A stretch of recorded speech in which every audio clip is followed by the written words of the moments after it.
And well, you know what? We were slapping that thing like this, and Lord, what do we do now? What do we do now? What do we do now? And it was pretty humbling, um, and pretty shaking. When uncertainty enters into your life, and when you were so sure about everything and everything that was taking place, and then all of a sudden this happens, and there was a big uncertainty now, a big question mark, um, and it was real difficult. And I think that was the most tough one, was getting over the uncertainty, and allowing God to minister to us, because all these things, they're blocking your faith now. So those are 4 points. Then the fifth one is called deception. You know, it was like a bad April Fool's joke. What we thought was a normal child developing turned out to be total deception. It's like a bad April Fool's joke. And I'm like, wow, you got to be kidding me. My wife and I, we looked at each other and we said, wow. I said, how can this happen to us? We've been so faithful. I mean, every ministry that we served in, we were so faithful. Every church that we ever served in, faithful, faithful, faithful. All the believers that we touched, and the brothers in the Lord and the sisters in the Lord that we've always ministered to, people would come to us and we would minister to them, and we were always faithful. And you know what? Again, these are things that the enemy was trying to get us to reason into the whole mix, to pull us away further from God. And this was a formidable enemy. I've overcome a lot of things in my Christian walk, but you know what? This has to be the number one thing in our lives that we've had to face as believers, because it just totally tries to scrutinize everything, every principle, everything that you've ever believed in since you got born again.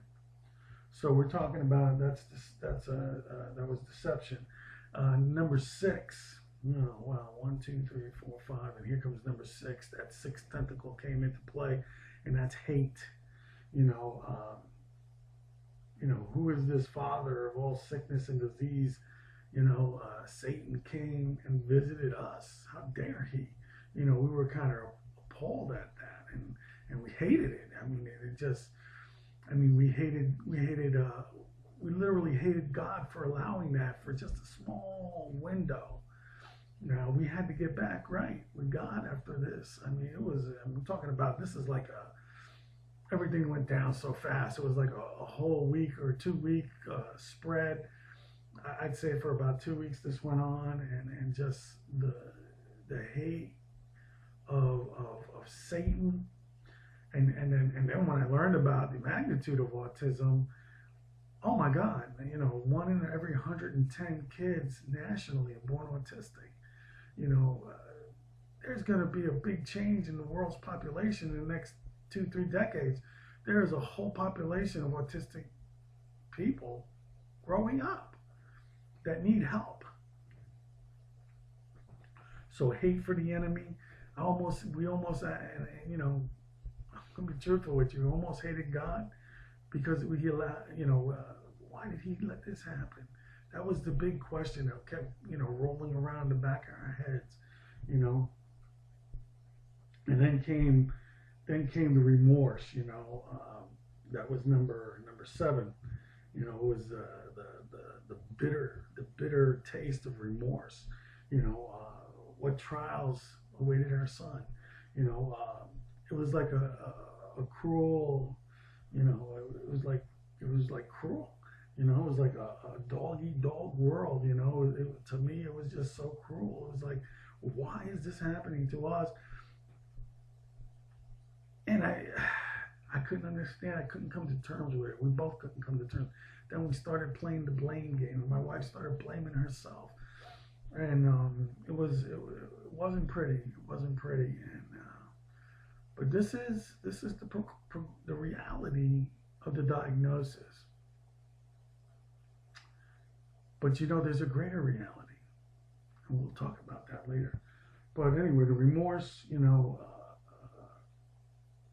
your remorse just breeds so many things. It breeds hate, you know, and just stubbornness towards God, and you could just see it in the people's faces. We've been to a lot of autistic events. We've taken Stevie to Special Olympics. We've hung out with other people, who have autistic families, and I see it in their eyes. I see the remorse, the almost like they regret that their children were born, and that's a horrible place. That's a horrible place. Remorse says, "Oh man, if I would have known, if I would have known, I wouldn't have had a child." And that's just the sadness of the whole thing, of what this enemy, this Henry the Octopus, is trying to lay on you when your son gets diagnosed or your daughter gets diagnosed. Actually, boys are more likely to be diagnosed autistic. I think it's 70% boys are more likely to be autistic than girls. A lot of remorse. And then the eighth tentacle was concern. What's going to happen with my son? I'm only going to live so long. And I know anyone who has a special needs child or has any kind of disability child, they understand what I'm talking about. The concern, what's going to happen to this child? When I die, I'm not going to live forever. Eternally with Christ, yes.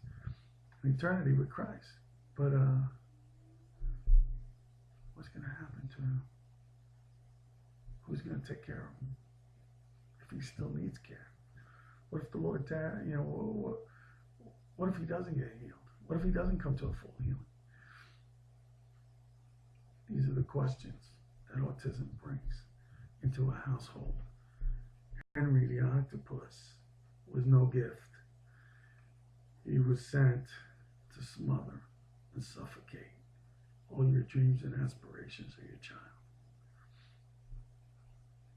But you can't allow the bondage of autism. Now, I love Henry because Henry constantly reminds me, Jesus died on the cross. My son will achieve something for Christ. There's a gift in everybody, and I still believe that, and I preach that. I preached it all the time. God's going to use my son mightily for the kingdom of God. It's what the word of the Lord came and said to my wife. One night she was praying and she was upset. And the Lord said about Stevie that he would bring great honor to his name. So Stevie's going to do a great work, and I believe that in my heart. But this guy here, who I used to hate, I now embrace. Because I know that my God is bigger. Because when I look at him, I see the challenge. And then I look at him, and I see the joy. My buddy Happy, he's right here with me. Happy, he's right on my shoulder.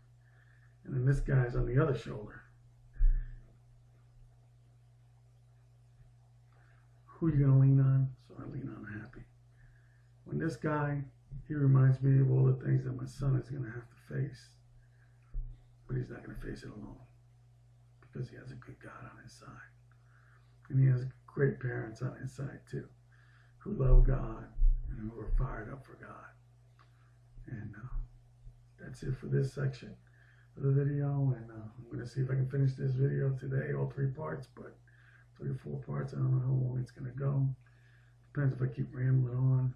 I'll try not to. But anyway, we're excited. Again, we love you. God bless you. Take care. And look for part 3 when we post it.